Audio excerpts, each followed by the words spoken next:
Otep la famille. Je suis vraiment heureuse de te retrouver aujourd'hui pour le tout premier épisode des Carnets de Nat.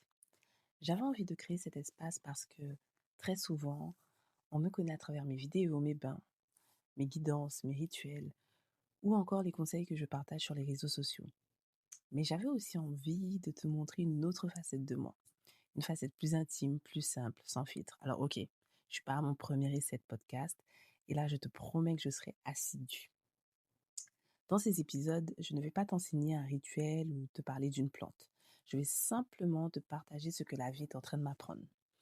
Et aujourd'hui, j'avais envie de te parler d'un sujet qui me touche profondément. Enfin, c'est un vrai problème chez moi. Notre besoin de tout contrôler.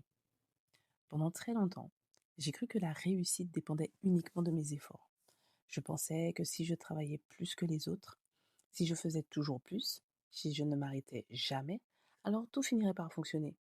Je remplissais mes journées du matin jusqu'au soir, je préparais des commandes, je préparais le contenu, je répondais aux clients, je réfléchissais à de nouveaux projets, je développais ma spiritual bass, puis Vérité Noire, puis mes ateliers, bref. Lorsque je n'étais pas en train de travailler, je culpabilisais. Peut-être que tu connais cette sensation. Tu sais, ce sentiment d'être inutile, de ne pas y arriver.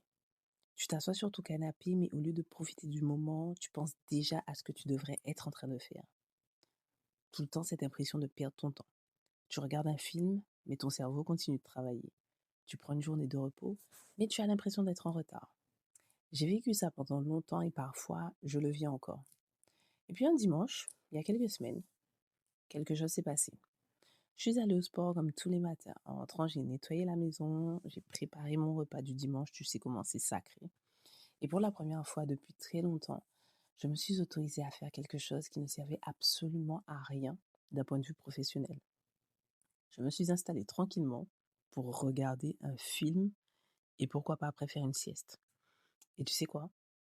Au début, je n'étais même pas capable d'en profiter. Je regardais l'écran, mais dans ma tête, je pensais aux emails que je n'avais pas envoyés, aux vidéos que je pouvais tourner, aux commandes, aux réseaux sociaux, à la pression que me mettent mes clientes et à tout ce que je pouvais optimiser. Et je me suis demandé pourquoi est-ce que je culpabilise autant de me reposer. Cette question m'a accompagnée toute la journée. Puis quelques jours plus tard, en préparant des plantes pour un bain, je me suis arrêtée quelques secondes. J'observais simplement les feuilles devant moi et je me suis dit, mais elles, ces feuilles-là avaient poussé à leur rythme. Personne ne leur avait demandé d'aller plus vite. La nature ne fonctionne jamais dans la précipitation. Un arbre ne donne pas de fruits toute l'année. Les saisons changent, la pluie tombe, le soleil revient, la lune grandit, décroît, disparaît puis renaît. Tout fonctionne par un cycle. Et pourtant, nous les êtres humains, nous voulons être performants tous les jours de l'année, toujours disponibles, toujours efficaces, toujours inspirés, toujours productifs.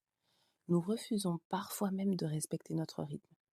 Je crois que cette prise de conscience a changé quelque chose en moi. Elle m'a rappelé que ralentir, ce n'est pas abandonner. Se reposer, ce n'est pas être paresseux. En tout cas, dans mon cas, une grosse paresseuse, une grosse flemmarde. Prendre soin de soi, ce n'est pas perdre son temps. C'est même souvent l'inverse et je le rabâche trop à mes clients en guidance. Prenez soin de vous. Les meilleures idées que j'ai eues au final, notamment même la création de My Spiritual Bass, euh, sont arrivées lorsque j'étais dans des moments lambda, pas quand j'étais sur mon ordinateur. Ces idées me sont venues en marchant, sous la douche, en faisant du sport, pendant une méditation, ou simplement en regardant les vagues lorsque je suis en voyage, notamment en Guadeloupe. C'est dans les moments où je cesse de vouloir tout contrôler que les réponses apparaissent. Et je me demande si ce n'est pas la même chose pour toi. Peut-être qu'en ce moment, tu cherches à tout porter, ton travail, tes enfants, ta famille, ton couple, tes finances, tes projets, et tu as oublié quelque chose d'essentiel dans cette histoire, toi. Alors aujourd'hui, j'aimerais simplement te proposer quelque chose. Cette semaine, offre-toi une heure. Une seule, hein, sans téléphone, sans réseaux sociaux, sans télévision, sans obligation. Tu te prépares une petite infusion, tu prends un bain, tu t'assois au soleil où tu vas marcher, tu respires profondément et tu laisses ton esprit se poser. Alors tu n'as rien à prouver pendant cette heure-là. Tu n'as pas besoin d'être productive, tu n'as pas besoin d'être utile, tu as simplement besoin d'être présente. Je suis convaincue que c'est dans ces moments-là que notre intuition recommence à nous parler. Avant de te laisser, j'aimerais te poser une question. À quand remonte la dernière fois où tu as pris du temps pour toi? Sans culpabiliser, sans vraiment te prendre la tête, prends juste quelques instants pour y réfléchir. Et si la réponse te met un peu mal à l'aise, ce n'est pas grave. C'est peut-être simplement le signe qu'il est temps de te remettre au centre de ta propre vie.